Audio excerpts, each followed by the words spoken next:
السلام علیکم ورحمۃ اللہ۔ آج ہم لوگ پڑھیں گے جملہ یا مرکب تام،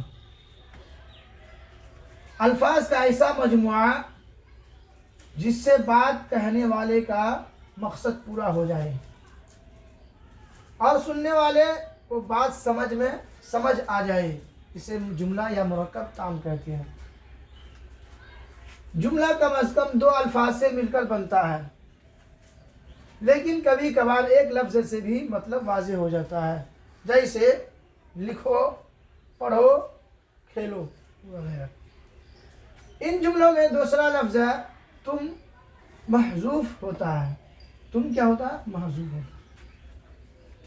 جملہ کی اقسام: جملہ خبریہ، وہ جملہ جس میں کسی بات کی خبر دی جائے، ایسا جملہ جس میں بولنے والے سچا یا جھوٹا کہہ سکے، جیسے اکرم کرکٹ کا اچھا کھلاڑی ہے، رستم بہترین گاڑی چلاتا ہے۔ دیکھیے، اکرم کرکٹ کا اچھا کھلاڑی ہے، اکرم کھلاڑی ہے بھی یا نہیں، اس میں دونوں بات پایا جا رہا ہے، ہو بھی سکتا ہے، نہیں بھی ہو سکتا ہے، تو ایسے جملہ کو جملہ خبریہ کہیں گے۔ رستم بہترین گاڑی چلاتا ہے، تو یہ جھوٹا بھی ہو سکتا ہے، سچا بھی ہو سکتا ہے، گاڑی چلاتا بھی ہوگا، بہترین نہ بھی چلاتا ہوگا، لیکن کہنے والا بول رہا یہ جھوٹا بھی ہو سکتا ہے، سچا بھی ہو سکتا ہے، ایسے جملہ کو جملہ خبریہ بولیں گے۔ جملہ انشائیہ، وہ جملہ جس میں فعل امر نہیں، سوال یا تمنا پائی جائے، بولنے والے کو سچا یا جھوٹا نہ کہہ سکے، جیسے سبق پڑھو، میں کھیلوں گا، اسکول جاؤ گے وغیرہ۔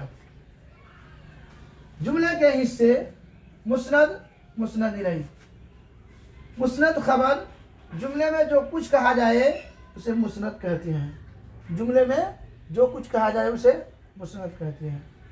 مسند الیہ مبتدا، جملے میں جس شخص یا چیز کے بارے میں جو کچھ کہا جائے اسے مسند الیہ کہتے ہیں۔